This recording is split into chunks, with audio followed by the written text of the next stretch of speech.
Hi viewers, this is the continuation of the previous video. Okay, அந்த previous videoல நம்ம என்ன பார்த்தோம்? Finite and non-finite verbs. What is a finite verb? Finite verbனா அதுதான் என்னது? அந்த சென்டென்ஸ்ல ஒரு மெயின் verb-ஆ வரும். ஓகே, non-finite verbs இது வந்து மெயின் verb-ஆ வராது. There are three types of non-finite verbs. What are they? Infinite, participle and gerund. In the previous video la நம்ம infinite பத்தி பார்த்தோம். In this video we are going to see participle. Okay? Yes. What is a participle? Participle is a form of a verb that can be used as an adjective or combined with a verb to construct different verb tenses or to create the passive voice. Okay, so participle na என்னன்னா it is a form of a verb. அதுவும் என்னது ஒரு verb மாதிரி தான் இருக்கும். That can be used as an adjective. அதை adjective-ஆவும் use பண்ணலாம் or combined with a verb to construct a different verb tense. அதை வந்து இன்னொரு ஒரு verb கூட நம்ம என்ன செய்ய போகிறோம், கம்பைன் பண்ணியும் வரலாம் or to create the passive voice. Okay, there are three types of participle. What are they? Present participle, past participle and perfect participle. Now let us learn about present participle. Present participle ends with ing. அதாவது present participle-னாலே அந்த verb கூட ing சேர்ந்து வரும். It functions as an adjective. அது ஒரு சென்டென்ஸில் அட்ஜெக்டிவாக வரும். It tells us unfinished action. அதாவது அது எதை சொல்லுது நமக்கு, அந்த ஆக்ஷன் வந்து அன்ஃபினிஷ்டாக இருக்கிறத சொல்லுது. Okay, for example barking dog and jumping doll. இங்கே barkingங்கிறது ப்ரெசன்ட் பார்ட்டிசிபிள், ஜம்பிங்கிறதும் present participle. Okay, present participles used as subject and object. இது வந்து சப்ஜெக்டாகவும் வரும், ஆப்ஜெக்டாகவும் வரும். Say these examples. Barking dog seldom bite. Okay, barking dog, குரைக்கின்ற நாய். Here it acts as an adjective. Okay, barking dog is the subject here. So barking, it qualifies the noun dog. Okay, dog is the subject. So இங்கே வந்து அந்த present participle என்னவா வந்திருக்கு, it qualifies the noun dog. இது வந்து ஒரு சப்ஜெக்டாக வந்திருக்கு நமக்கு. Okay, see the next sentence. I saw him eating ice cream.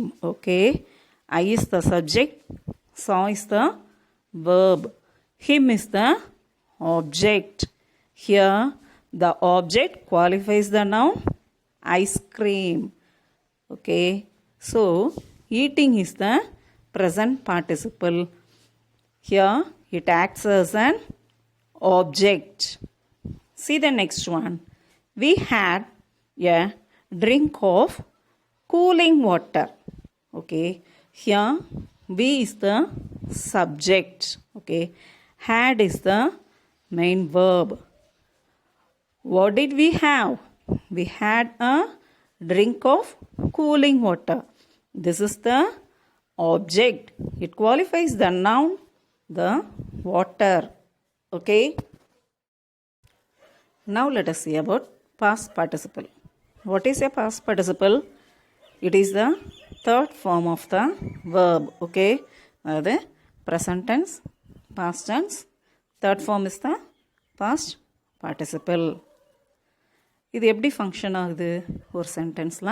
It functions as an adjective. Okay, it tells us the completion of the verb. ஒரு verb complete ஆனதை நமக்கு சொல்லுது.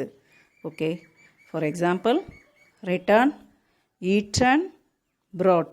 இது மூணுமே என்னது, பாஸ்ட் பார்ட்டிசிபிள் தான். Okay, past participle used as subject and object. இதை வந்து சப்ஜெக்டாகவும் யூஸ் பண்ணலாம், ஆப்ஜெக்டாகவும் யூஸ் பண்ணலாம்.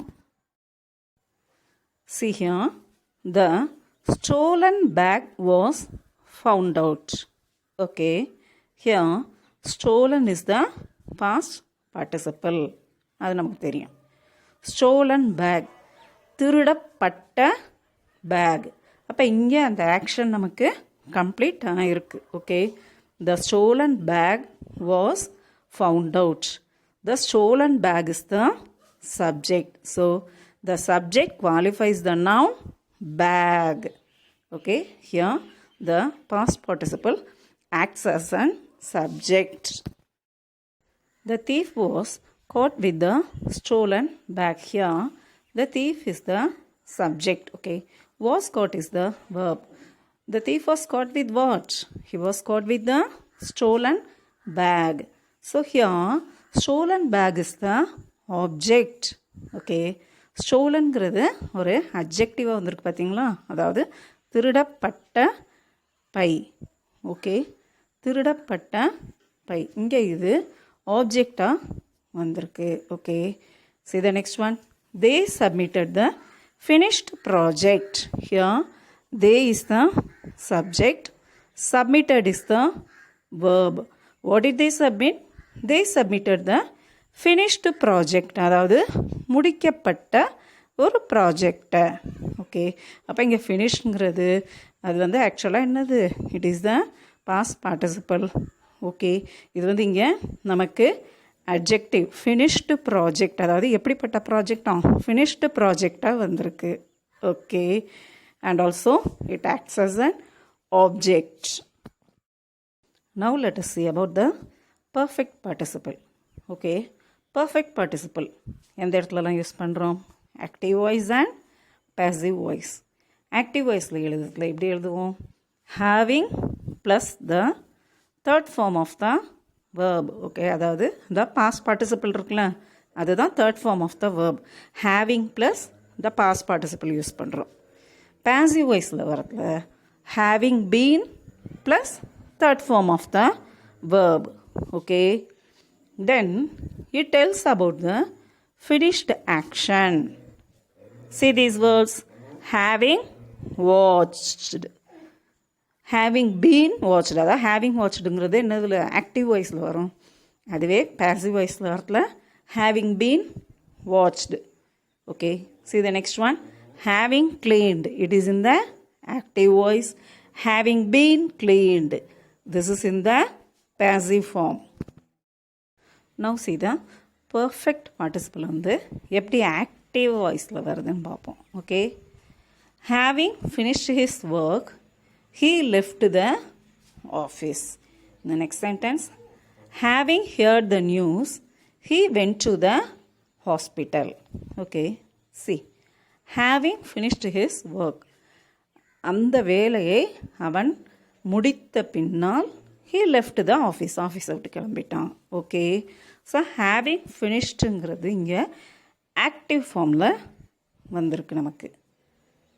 see the next one, having heard the news, he went to the hospital. அந்த நியூஸை கேள்விப்பட்ட பிறகு அவன் ஹாஸ்பிட்டலுக்கு போனான். Okay, having heard the news, இங்கே இதுவுமே என்ன எதில் வந்திருக்கு, it is in the active form. Okay, now let us see perfect participle passive ஃபார்மில் எப்படி வந்திருக்குன்னு பார்ப்போம். having been painted, the house looked beautiful. Okay, அதாவது பெயிண்ட் அடிக்கப்பட்ட பின்னால், பெயிண்ட் அடிக்கப்பட்ட பிறகு அந்த ஹவுஸ் வந்து it looked beautiful. Okay, so paint அடிக்கப்பட்டு அப்படின்னா it is in the passive form. Okay, see the next one, having been cooked, the food tasted delicious. So சமைக்கப்பட்டதனால், சமைக்கப்பட்ட பிறகு அந்த food it tasted delicious. It is also in the passive form. Okay, so நமக்கு தெரியும் அப்போ perfect participle எல்லாமே என்னது, ஆக்டிவாகவும் வரும் passive ஃபார்ம்லையும் வரும். Okay, thank you viewers for having watched this video. அந்த ப்ரீவியஸ் வீடியோலேயே ஏற்கனவே இது பற்றி பேசியிருக்கோம். அதாவது ஃபினிட் வேர்ப்னா என்ன, நான் ஃபினிட் வேர்ப்னா என்ன, what are the 3 types of non finite verbs, அதாவது இன்ஃபினிட்டிவ், பார்ட்டிசிபிள் அண்ட் ஜெரண்ட். அதில் இன்ஃபினிட்டிவ் பற்றி ஏற்கனவே ப்ரீவியஸ் வீடியோவில் பார்த்துட்டோம். இந்த வீடியோவில் பார்ட்டிசிபிள் பற்றி பார்த்துருக்கோம். ஸோ இன்ஃபினிட்டிவ் பற்றி பார்க்காதவங்களுக்கு கீழேயே டிஸ்கிரிப்ஷனில் லிங்க் அனுப்பியிருக்கேன், அதை பார்த்துக்கோங்க. இந்த next video will learn about gerund. Okay, thank you.